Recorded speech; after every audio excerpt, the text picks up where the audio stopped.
The mysterious guest in DaLat. It was a bright Sunday morning in early March when I, along with my colleagues, decided to head out for a game of tennis, an activity I dearly loved. Our company had announced that at the end of this month, there would be a major tournament, and if we managed to perform well, our company would reward us with an all-expenses-paid vacation.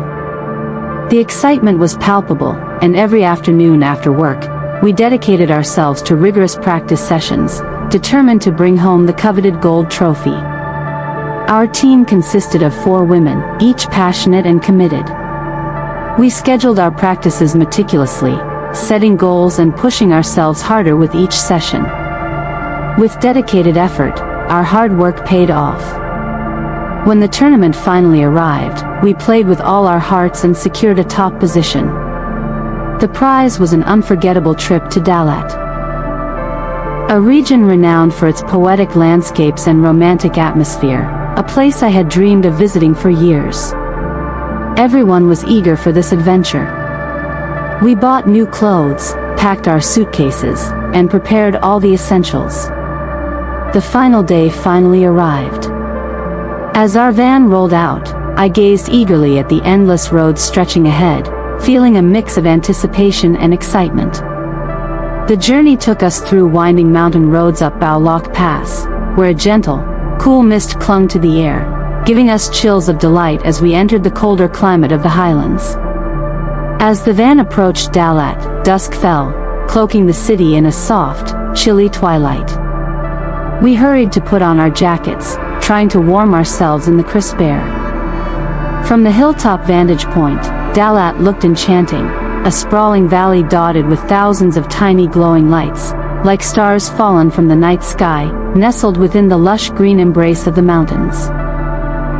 Our accommodation was a modern 3-story hotel near DaLat's bustling night market. After settling into our rooms, we freshened up, then headed out to explore the vibrant market district.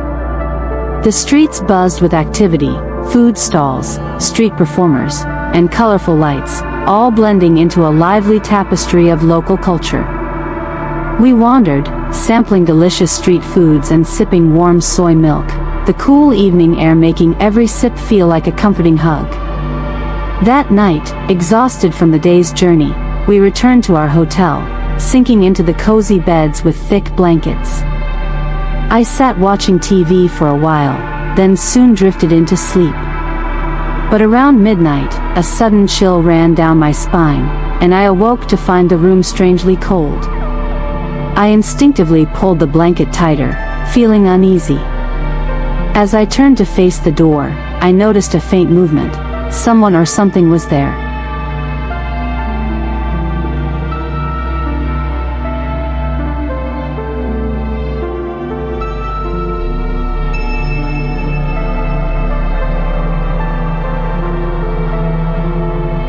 Suddenly, a gentle touch on my ankle startled me. I jolted upright, blinking to see a young man standing at the foot of my bed. His face was obscured by shadows, but his attire was clear, an old-fashioned shirt and dark trousers. He looked at me with a solemn expression and spoke softly. "Excuse me, miss. Why are you lying there like that?" Startled, I stammered, "Lying here? I'm just resting." "What do you mean?" He frowned slightly, then said, "Look up. Don't you see the altar nearby?" I blinked in confusion. "What altar?" "There's nothing here but my room." He urged gently, "Please, look again. It's right there at the foot of your bed." My heart pounded. I mustered my courage and looked carefully. Sure enough, just at the foot of the bed, faintly visible in the dim light, was an old, worn altar with incense and offerings. I froze, feeling a mixture of fear and curiosity. Gathering my composure, I replied softly, "I'm sorry. I didn't see it before. I didn't mean to disrespect. Please forgive me." The apparition nodded slowly, then disappeared as quietly as he had arrived. But the coldness lingered, and I couldn't shake the feeling that I had just encountered someone from another time. Shaken, I asked my roommate to let me stay in her bed for warmth. I was too frightened to close my eyes again, terrified I'd see him once more. I remained awake until dawn, trembling under the blanket. When morning came, I dared not mention what I saw to my friends, fearing they might dismiss me as paranoid. Instead, I pretended to be fine, claiming I wanted to switch rooms for comfort. Later that morning, I checked the room where I had slept. Nothing was out of place, and the altar was gone. That only deepened my confusion. Who was he? Why did he appear to me? I couldn't understand, but I felt a strange sense of gratitude. Perhaps he was trying to warn or protect me. I convinced my colleagues to let me change rooms, and I moved to a different one on the 3rd floor. This time, I kept a small Buddha statue and recited prayers to ward off any lingering spirits before sleep. Despite my efforts, that restless night was not over. Around midnight, in a vivid dream, the young man returned. He gently shook my ankle again and said, "Miss, I have urgent news. You must avoid returning to Saigon tomorrow." Startled, I asked, "Why? What's wrong?" He looked at me with a serious expression. "There's a terrible storm forecasted, an especially fierce thunderstorm that will cause a landslide on DaLat Pass. If you leave now, you might be caught in it." He paused, then turned and disappeared into the shadows before I could thank him. I woke up, heart pounding, the clock showing 2 a.m. I couldn't sleep the rest of the night, pondering his words. When morning came, I told the leader of our group about my strange dreams and the warnings. She was skeptical but agreed to delay our departure just in case.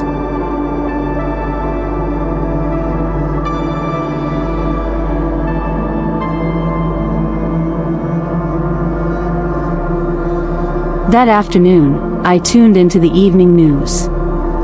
Sure enough, a landslide had occurred on DaLat Pass. A massive chunk of earth had fallen, blocking the road and causing chaos. I felt a deep sense of relief and gratitude. I bought incense, flowers, and fruit offerings, lighting candles and praying to honor the young man's spirit. When we finally returned to Saigon, a few days later, I heard from a colleague that the hotel where I had stayed was hosting a memorial ceremony, an anniversary for the passing of a young man, the son of the hotel's owner, who had died tragically many years ago. I was stunned. My hair stood on end, and I nearly dropped my phone. Was he the soul of that young man? Had he appeared to warn me in my dreams? From that day on, I never dismissed the unseen world. Sometimes, I still feel a gentle presence, reminding me that some spirits are guardians, watching over us, even from beyond the veil. And I always remember the mysterious guest who saved me from danger, guiding me with silent kindness through that unforgettable journey.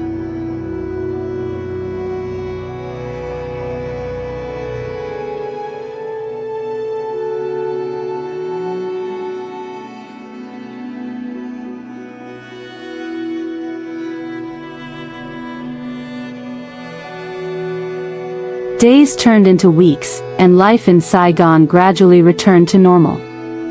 Yet, the memories of my trip to DaLat, the mysterious encounters, and the young man's warnings lingered vividly in my mind.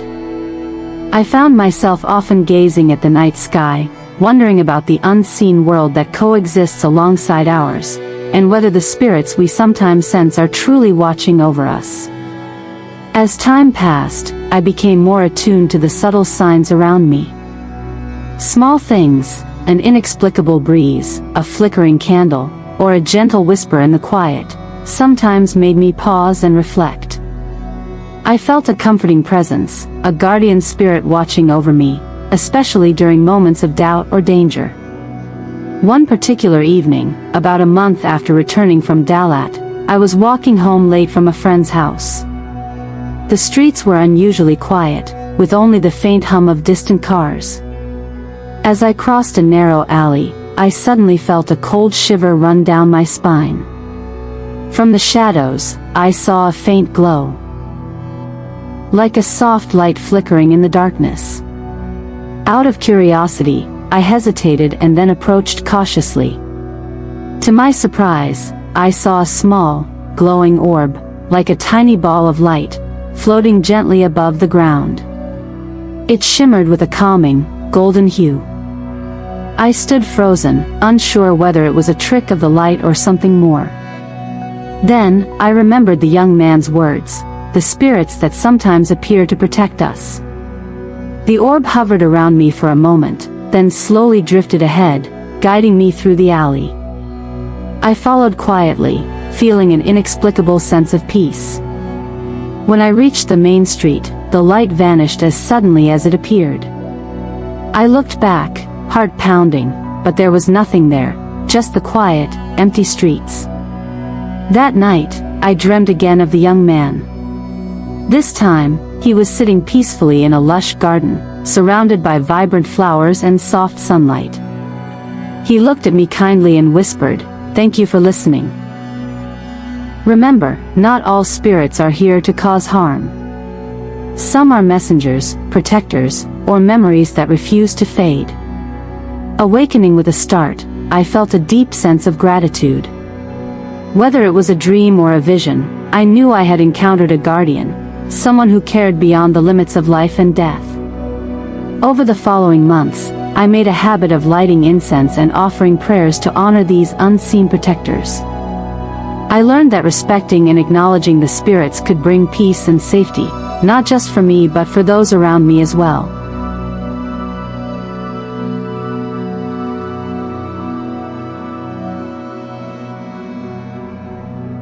One day, during a visit to a local temple, I met an elderly monk who seemed to sense my experiences.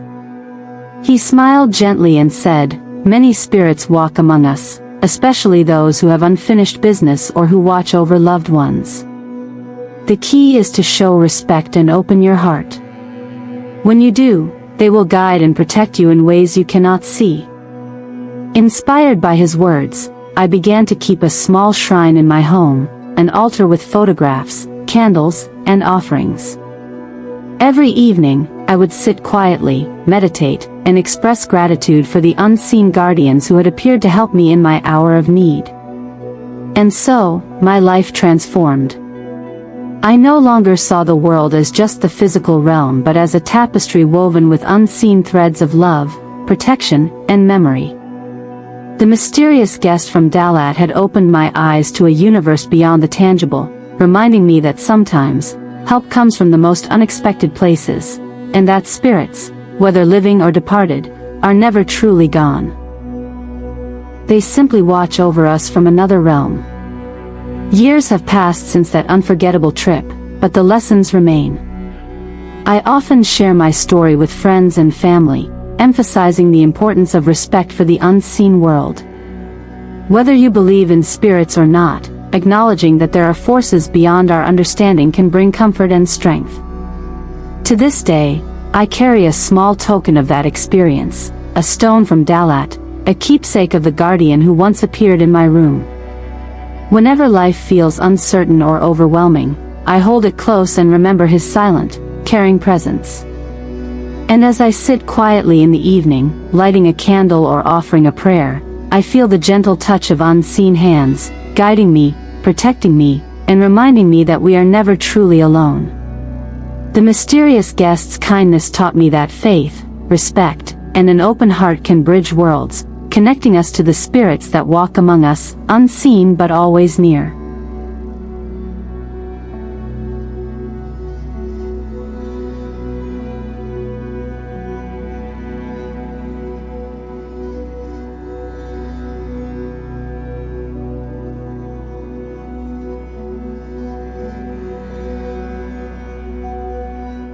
As the years went by, my understanding of the spiritual realm deepened.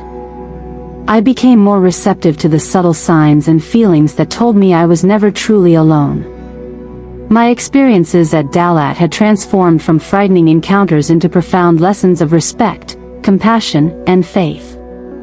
They taught me that our ancestors and spirits of loved ones are always watching over us, waiting for moments when we need guidance or reassurance. I began to share my story more openly, often speaking at community gatherings or spiritual events, encouraging others to honor their ancestors and listen to the whispers of the unseen. Many who heard my story found comfort in knowing that the spirits are protectors, not threats, messengers of love and remembrance. One particular event marked a turning point in my journey. It was during a full moon night, a special time believed to be when spirits are most active. I decided to visit the old temple near my house, a place long revered for its spiritual energy.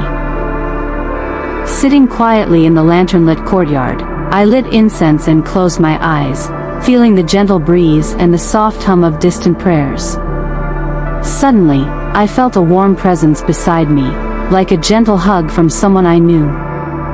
Opening my eyes, I saw a faint glow forming into the shape of a young woman dressed in traditional attire. Her face was serene, her eyes filled with kindness. She nodded gently, as if giving silent permission for me to continue my spiritual journey. From that moment, I dedicated myself to learning more about spiritual practices, meditation, offerings, and respectful communication with spirits. I visited temples, studied sacred texts, and connected with wise elders who guided me in understanding the delicate balance between the physical and spiritual worlds. My life became a testament to the idea that respecting the unseen is a way of honoring life itself. One day, I received a letter from the hotel in DaLat, the same one where I had stayed during my trip. It was an invitation to return, this time to speak at a memorial ceremony honoring the young man I had seen in my dreams. I accepted, feeling a deep calling to pay my respects and share my story with others. When I arrived in DaLat, the hotel staff welcomed me warmly. They told me that the young man's family had long believed his spirit was still nearby, watching over the hotel and its visitors. During the ceremony, I lit incense and recited prayers, feeling an overwhelming sense of connection, an affirmation that spirits, when honored with sincerity, can become guardians and guides. As I stood there, I looked out over the lush valley, the same breathtaking landscape that had first captivated me. I whispered softly, "Thank you for your protection. Your kindness has changed my life forever."